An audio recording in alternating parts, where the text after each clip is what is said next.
All right, man, peace. You know, brothers, it's almost amazing how quickly Victor Cruz jumped onto the NFL scene and then disappeared with the same level of speed and velocity. He was Odell Beckham before Odell Beckham. I would not say that he was ever quite as spectacular as Odell Beckham, but he was damn close. Victor Cruz was a dominant wide receiver for his short spell in the NFL, at least in regards to being a primary target.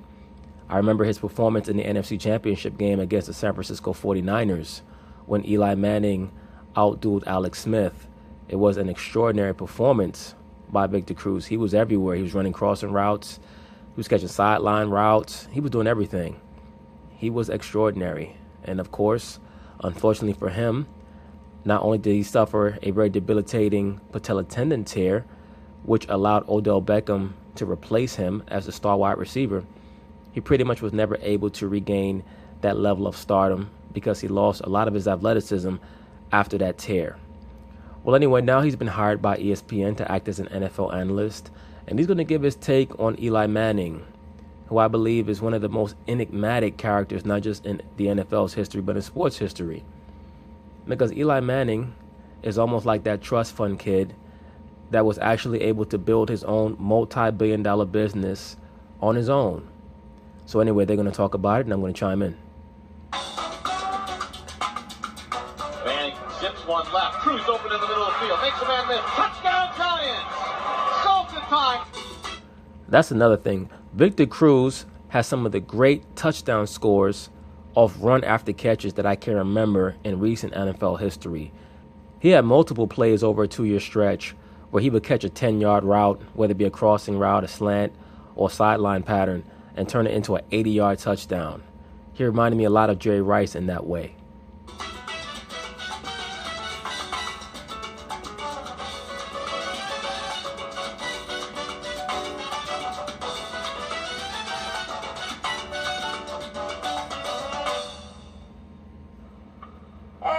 Getting a little hips into it there. It is time to bring in the newest member of the ESPN family, a man that needs no introduction. I got to see you twice in 1 week, working the red carpet, VMAs with your beautiful lady, and now here. Huge congrats. So happy to have you. And not just because you're a New York Football Giant. Thank you very much. Happy to be here with you guys. But that's a big part of it. Welcome aboard, bro. Thank you. Thank you. So we are going to start with your former quarterback, Victor, here, who is getting zero love. So let me tell you this. Obviously, two-time Super Bowl champ Eli Manning. He's considered the second worst bargain for money of all the 32 projected starters in the NFL, ahead of only Mitchell Trubisky. That's unbelievable. Eli Manning is like the Rain Man of NFL quarterbacks. He seems like an idiot savant, like a borderline retard that for some strange reason, if you put him in the most highly pressurized situations, he all of a sudden turns into a genius. It's just unbelievable. This, according to ESPN.com, Max, you'll kick this one off. What level of appreciation should we have for Eli? I don't care what methodology they use to get him second to last on this list. I don't care. That means that your argument is invalid, sir. Let's move on to Stephen A. Smith. I don't care what he is paid versus his QBR. That means nothing to me. If we are talking about this topic, we're going to start from the fact that you're a New York Giants fanboy, and you're just happy that Eli Manning was not only able to win 2 Super Bowls, but he was able to beat Tom Brady twice. That is truly going to be the reason why he gets into the Hall of Fame. That and his last name. He got the ball to David Tyree, Plexico Burress. Did he really get the ball to David Tyree, or was that just one of the great displays of serendipity in Super Bowl history? And Mario Manningham with the fate of the universe. Now, the Mario Manningham throw and catch is one of the great plays in Super Bowl history. Unbelievable throw and catch. On the line against Tom Brady, Bill Belichick, and the Patriots. In the first time, because not only the incredible play to Tyree, but then the touchdown throw to Plex, or none of that matters, against an undefeated Patriots team about to be crowned the greatest team in the history of American team sports. Preach. And then he did, and then, it was a lucky play against Tyree. They could have pulled that. What about the Manningham play? Was that luck? No, that was a throw. That was by design. Yes, it was an unbelievable throw. And as great a throw as it was, the route and the catch was even better. One of the great clutch players of all time in any sport, delivering the ball where he needed to. Don't forget, Belichick, why was Manningham open? Listen, if they beat us to Manningham, what can we do? Exactly, what can you do? Nothing. Not when Eli's on. That guy is worth every cent. But Stephen A., this one's for you. Go ahead. All that we know. Do you know the value in a league average quarterback that over a 15-year period never misses a snap? Take the Super Bowls away. If you can give me league average production at the quarterback position and never miss a snap for a decade and a half? Well, you know what, Max Kellerman? Here's what I have to say about that. And I'm not going to try to poo-poo your assertion that it's important for your starters to always be available. It is very important. But let's be for real. If his last name was not Manning, would he have been allowed to play as many consecutive starts as he was? This guy's led the NFL in interceptions 3 or 4 different times. The only other player who's ever gotten as much carte blanche to be as ineffective and as inefficient as he has was Brett Favre. And at least Brett Favre could say that for a stretch in the mid to late 90s, he was playing quarterback on a level that had not been seen in the NFL since Dan Marino in the mid 80s. Eli Manning has never had an elongated stretch of proficiency on the level of a Brett Favre to deserve as long a leash as he had in the mid 2000s, late 2000s, early 2010s, leading the NFL in interceptions. Truly an abomination, but fortunately for him, he was able to defeat arguably the greatest quarterback in the NFL's history twice in the Super Bowl, and his last name is Manning. There's just no way you're second to last value, period. Yeah, until McAdoo changed that. Go ahead, Victor. Welcome aboard. I think we're gonna miss Eli when he's gone. I think he's one of those people. I don't. People from New York, not from New York, but plays on the New York team, embodies the New York atmosphere.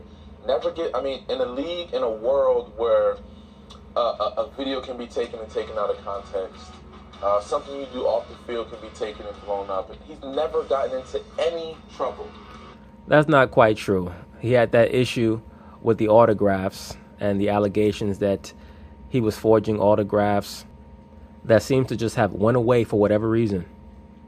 I think he is the epitome of New York sports. I think he embodies what it takes to be a professional in the National Football League. I think everything he's done on the field, like you said, Max, not missing a game, not missing a snap. Let me say this about Eli Manning, though. His performance in the NFC Championship game against the San Francisco 49ers was one of the toughest performances I've ever seen from any quarterback. This guy was taking unbelievable punishment from the San Francisco 49ers front 4 defensive line. I believe Aldous Smith was knocking him around. They had other guys knocking him around, and this guy stood in the pocket like a straight-up warrior. In 15 years, obviously, with the slide of last year and things, and how that transpired, I think everything that he brings to the table is going to be severely missed as a whole when he's not playing the game of football anymore. And I think this year, you guys might not like it, but he's going to have a big year. I think what predicates Eli to be successful is just him standing upright, being clean, having a clean jersey, going out there and performing, and reading the defense. We all know he's a smart quarterback. He's a cerebral quarterback. I wouldn't go that far. I'll say this. Eli Manning has had the worst offensive line in the NFL the last couple of seasons. If they can improve, buy him more time, then we'll get a more accurate appraisal of exactly where he is in his career right now. That's what he needs. He needs to stay upright. He needs to have confidence in his offensive line, so he's not peeking over his shoulder when he's dropping back into his drop back to make those completions.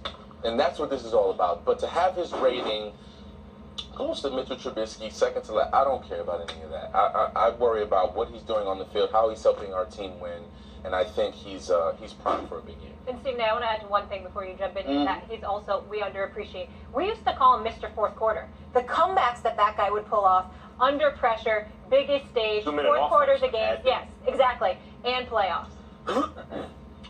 Is this big blue love affair over? Thank you, sir. Please, Stephen A. Smith, please bring some level of objectivity to this appraisal. All good? I mean, would you like to chime in first? Oh, no, I'm cool. I just wanted to remind you of all the details. You have the full context. No. You don't understand. I'm not sitting there because I understand you're the moderator. I get it. But I want to make sure you understand I'm leaning towards Big Blue. I want to make sure I got it all out the way. Because this is a beautiful thing. I mean, all I'm seeing, the only thing I'm missing here is some roses. Oh. I mean, y'all are unbelievable. Y'all good? Y'all good? Y'all good? Pom, You forgot to bring the roses. Here's the deal. First of all, let me deal with you. Okay.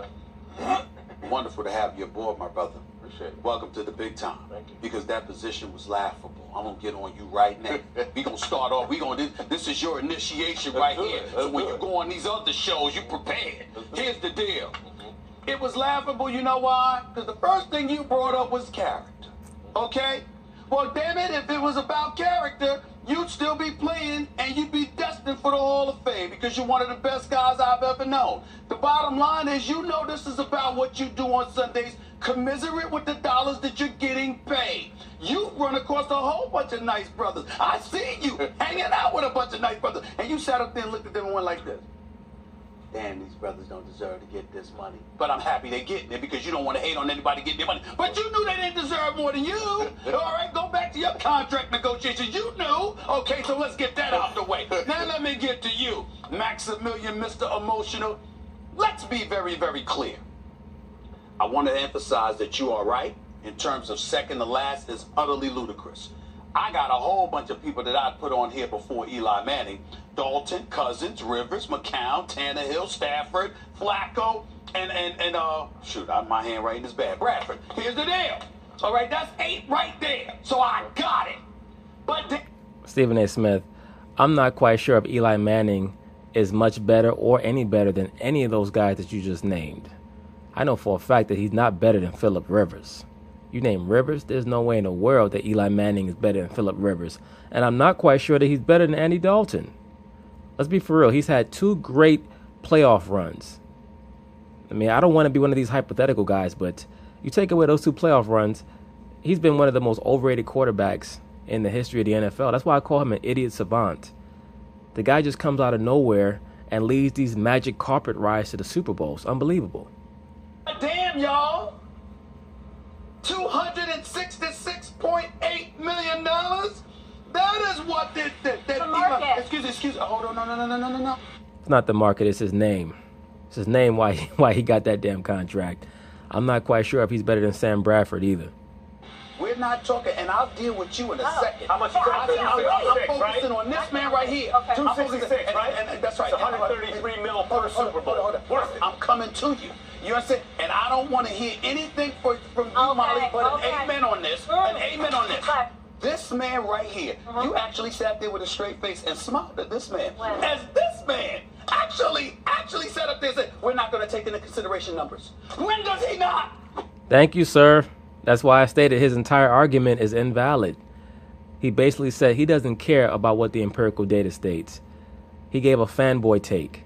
When does he not? This guy, he lives off the numbers. And then suddenly, you got analytics, dude, that basically said they did everything but pick up the phone and call Max Kellerman and say, yo, man, I want you to know what we coming up with tomorrow. Listen, the I think numbers you'll be excited. today. And this brother sat up there for the first time on this show. Said the hell with the numbers. Really? Right. 266 million. By the way, that same Super Bowl your former teammate put forth, y'all won. You scored 21 in one game, 17 in another. It's not like Tom Brady threw for 500. It's not like we saw that from Eli Manning in the Super Bowl. Let's just pump the brakes. Just But Tom Brady was in the Super Bowl, right? Y'all won.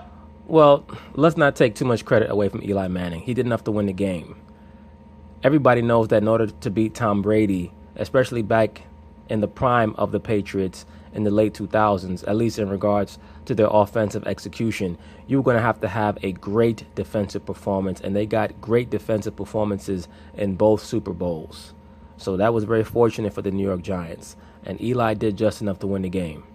I won that Super Bowl because of that damn defense, okay? But Tom Brady was in the Super Bowl, right? Yes, he Because who was. was the MVP? No one is talking, nobody is talking like Eli Manning is some scrub that doesn't deserve profound respect for his professionalism, his Iron Man tendencies, his reliability, the leader that he is. We get. Yeah, if anything, if Stephen A. Smith wants to make the assertion that he would take Eli Manning over 8 other players, not just Mitch Trubisky, that would be the main parameter, is his toughness. Once again, I'll never forget his performance against the 49ers in the NFC Championship game because he was getting blitzkrieged. I remember at one point they had torn his jersey off, had twisted his shoulder pads, and the man was still there throwing a football. Get all of that. But $266.8 million. I have a question for you. Damn. I mean, come on. Listen. I'm going to go right to Victor. I have a question for you first. Hold on. I have a question for you first. Okay. Go ahead. You're going to draft the quarterback, okay? Yes. Wherever you're going to draft him number one overall, whatever it is. Here's the deal that your team has to sign up for. You say, see this dude? Over the course of his career, I'm just going to tell you one thing. I'm not going to tell you anything about anything else. It's going to cost you $266 million. He's going to have 2 Super Bowl MVPs. We'll take it. Every town in the country is signing up for that. Everyone. Well, listen, Max. Well, unfortunately, Max Kellerman, you don't have a genie come to you before you draft a prospective player to tell you that you're going to win 2 Super Bowls with that guy and he's going to be the MVP in both Super Bowls. So we have to evaluate Eli Manning based off of what he's done over the course of his entire career, not just the Super Bowl victories. Now, once again, I do believe that the fact that he's won 2 Super Bowls, he's been the MVP in both, and he also happened to defeat Tom Brady in both of them, and on top of that, his last name is Manning, will be enough to get him into the NFL Hall of Fame. And then to put the cherry on top, he did it as quarterback of the New York Giants, one of the grandfather franchises of the NFL. So if Max Kellerman feels like he's trying to sell the Eli Manning Hall of Fame narrative, I don't think that you need to sell that. As I said, if you would listen to the specificity in regards to my argument, I didn't say that the argument was wrong. I didn't say that the argument was wrong. I said you ain't the damn one to make it. That's what I said. You don't get to ignore numbers. You're the one person in America that does not get to ignore numbers. I agree with you, sir.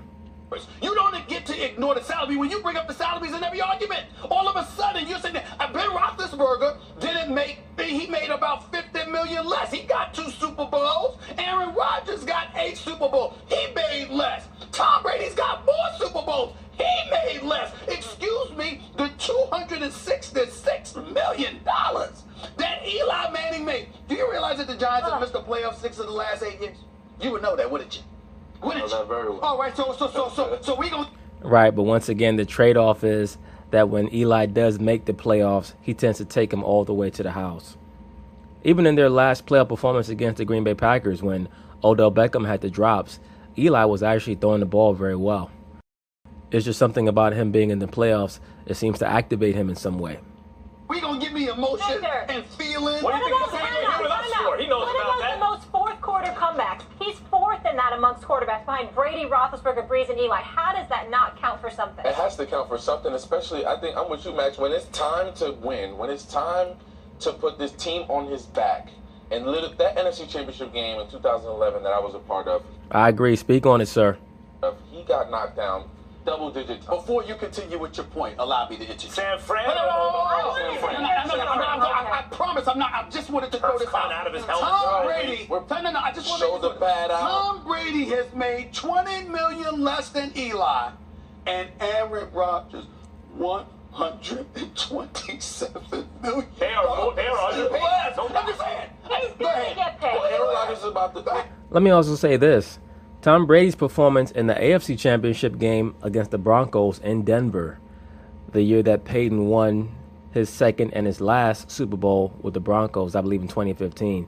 Tom Brady's performance against the Broncos was on par with Eli Manning's performance against the 49ers. The only difference is that Tom Brady lost that game, but he was equally as tough against a defense that was even better than the 49er defense.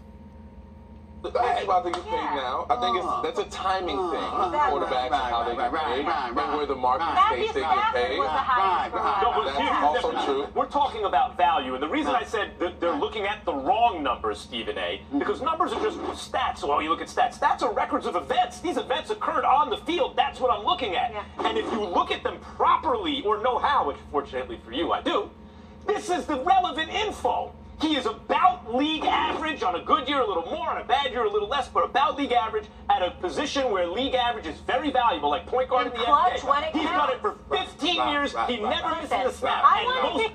All that nonsense you're talking, Max Kellerman, all you have to say is, I'm a New York Giants fan. I love what Eli Manning did for those 2 seasons. And he built up enough equity with me by beating Tom Brady twice in the biggest game of the season for him to be whack juice all those other years. And story time with Victor Cruz. We have no more time now. I didn't get to hear a story. No, we're out of time. So you don't have time to acknowledge that the Giants have missed the playoffs 5 of the last 6 years. No, I don't have time. And 7 of the last 9. No, because Andre Ward is waiting for us, but luckily you'll be back with us and you can finish your story. Victor, Yes, I we will. appreciate you. You do Tomorrow we'll get... But anyway, that's basically it on that. Hopefully everything goes well with Victor Cruz and his new endeavor working with ESPN. In regards to Eli Manning, he just certainly seems to live a charmed life. And as I stated, he comes off to me almost like a trust fund kid who was able to make his own little business work and become fruitful. So good for him. Peace.